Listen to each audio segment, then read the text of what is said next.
Aš daktaras, prašom į mano palatą, palikite pinigus čia ir sveikatą, aš daktaras, aš prašau. Pilietį, kas skauda, sakyk atvirai man ir aš pasakysiu, kaip tu gyvenai, juk aš daktaras, aš žinau.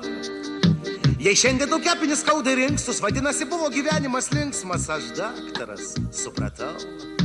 O jei skauda dantis, nevirškina skrandis, tikriausiai buvai dėvenam tu įkandęs, aš daktaras, pajutau.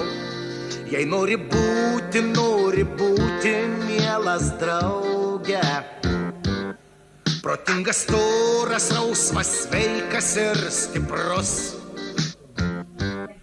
Dantis kasdien valyti reikia, nes vien tik dantys valdo mus. Jei balsas prapuolė, vidus užkietėjo, tikriausiai buvai tu kontoros vedėjas, aš daktaras, aš žinau. Jei byra varštelė ir akis raudonos, tikriausiai jaunystėje buvai čempionas, aš daktaras, aš matau. Jei tamsta kamuoja košmarai įkyrus, turbūt iki pensijos buvot vampyras, aš daktaras, aš mastau.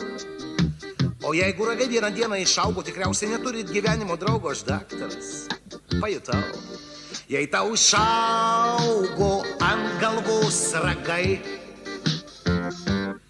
tas dar nereiškia, kad galvoj tau negerai. Kol gyvas nepamirški niekados, svarbu ne kas galvoj, kas ant galvos.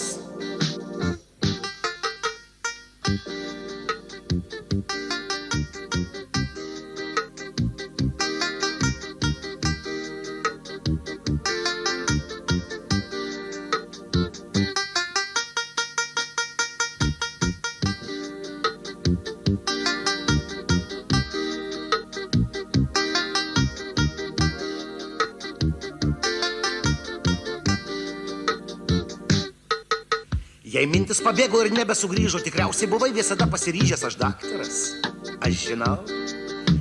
O jeigu sapnuojas gražuolę nogą, tai tikriausiai jaunystėje sirgo slogai, juk aš daktaras, pajutau. Negrįžti namo, jei dažnai pasitaiko, tikriausiai žygiuot pralendamas laiką, aš daktaras, aš mastau. O jei trūksta oro, vaidenas, kad miršta, tikriausiai per greitai iškiloti viršų, aš daktaras, aš matau. Jei tu pralenkęs laiką žygiavai, jei atsiliko net greitieji traukiniai, suklupsi vieną sykį ant akmens ir nieks tuomet nebepaduos vandens.